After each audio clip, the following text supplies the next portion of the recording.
Marguerite Wildenhain in the Bauhus, an Eyewitness Anthology.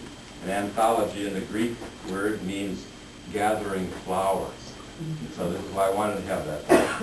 And my teacher Marguerite is this woman who was at the Burg de Bichtenstein, which is a castle and is a school in what used to be East Germany a few years ago. And she's standing in front of the kiln. And this kiln is the things that she fired her pieces in, that were the prototypes for this little pot that's here, which is actually about that big. It was made for Royal Berlin porcelain. And a group like this would know Royal Berlin as being one of the leading pottery manufacturers in the world. And she was the master who made this, and these are the longest pieces ever in the production of Royal Berlin since in the 16th century, 16th century, excuse me. And so she's very famous. These are still available to you. It's wonderful to find the seconds if you go to Germany, because a pinhole that is hardly recognizable makes the price go down to about a third.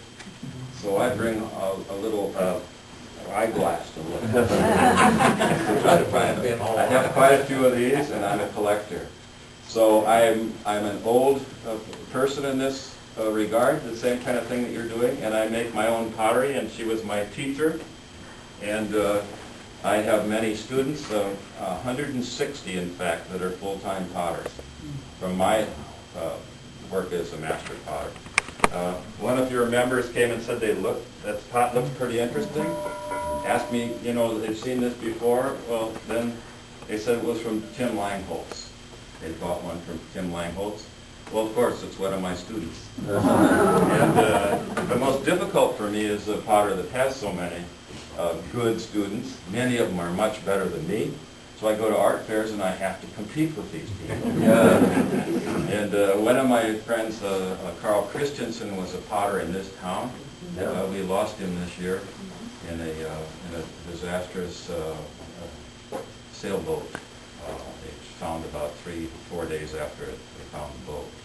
But so driving here and going away, I'll be thinking of my friend, a very excellent potter. And of course, now that the pots were not only of value then, but they're worth a lot more now. And because he is the spirit that's in those pots now. And when we hold those pots and hear what you hear in something like this up here, he's speaking back to us. I've been drinking tea out of a Carl Christensen teapot for the last 10 years. But I go farther back than you do. Well, actually the pot, it goes back further than that, but I didn't start drinking tea. Well, in this book, we follow that tradition through.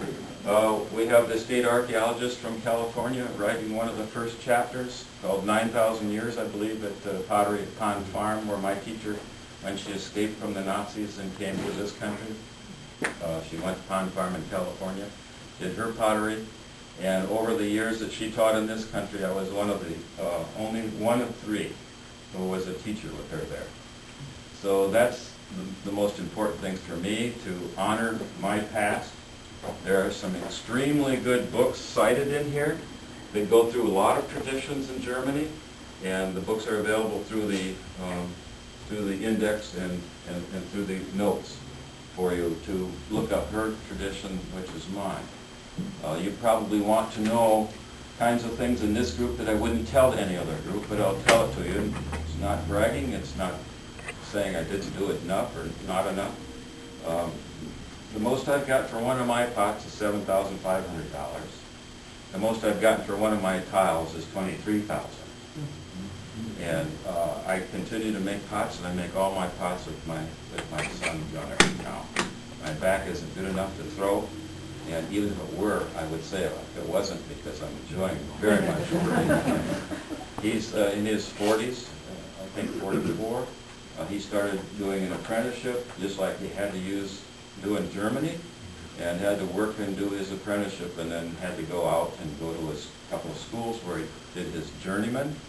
And so all the children in my family, 6, 3 biological and 3 adopted, have carried on a tradition of one kind or another, and they're all in the arts of one kind or another, which means they're all broke like me. These pots that do have sales up, the prices on them up here are welcome for sale. This one is sold, and the two little ones are sold. I have tried to follow up in some of the things I see, some of the prototypes. I've gone to the Rookwood Pottery in Cincinnati, and I've studied there, tried to learn as much as I can. I've gone to other potteries. But I can see clearly that in this group, there's much more knowledge about that particular aspect of pottery than what I have. So together, we make a kind of a good combination, probably, being able to cover history in a better way. In order for me to learn more about pottery, then I started doing some archaeology work, and I led 3 digs in Panama over the years in the 60s from the National Museum of Panama. So I learned the ancient pots there, and then I worked as a kibbutz there. And I liked the pottery that was not Jewish.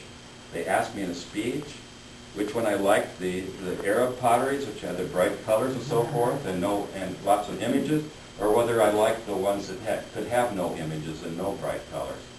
And they actually almost literally drove me off the kibbutz and put me on an airplane. I had found in one of the sightings that we were on, what we call pottery reading pot shards. John Ladd, who's been one of the great archaeologists in history of reading shards, led his students at Harvard to come into a classroom with a piece of a bunch of shards on for the PhD, about this size, and he had a bushel basket full of them, and he handed them that for the last test and just said, "Write." So they had the number on the shard, that's all they had. And during one of those digs, was very exciting for us when we were looking to see if what we were digging for was a Christian church, one of the earliest ones, or whether it was a Jewish synagogue. And a person sitting right next to me, between me and Ladd, looked on the bottom, and it was a 7-branched candle holder that showed immediately, because it was found under the altar, that it was a Jewish synagogue. And when I was going over and doing that, when they were arguing about whether I was the right kind of person, because when I gave the speech, I was wearing a keffiyeh and an eglon, because I thought every thing should be represented. What they didn't know is I had a little yarmulke underneath it. So I was representing the whole world. But when they said that, maybe we should take you because there's too much controversy, I had made a thing, and I said that, yes, I'm going to go. But, I've hidden in my pocket that little shard that has that candle holder on it, and I'm going to take it back to America. And the person who was in charge of the dig said, "Oh, no, you're not going to do that. This is a national treasure." It had been on 3 times on the national news. And so it was pretty exciting. And there was a confrontation. I said, "Yes, I am." And he said, "Well, just how could you even consider? We'll have to search you, we'll have to shake you down and do everything." I said, "No, you won't." He said, "Why?" I said, "Because I'm taking that back to America, and I'm going to take a piece of clay, and I'm going to make a mold from that original, and I'm going to make a piece that has that piece for everyone to wear that was on the dig. I'll be sending those back, and I'll be sending back the original."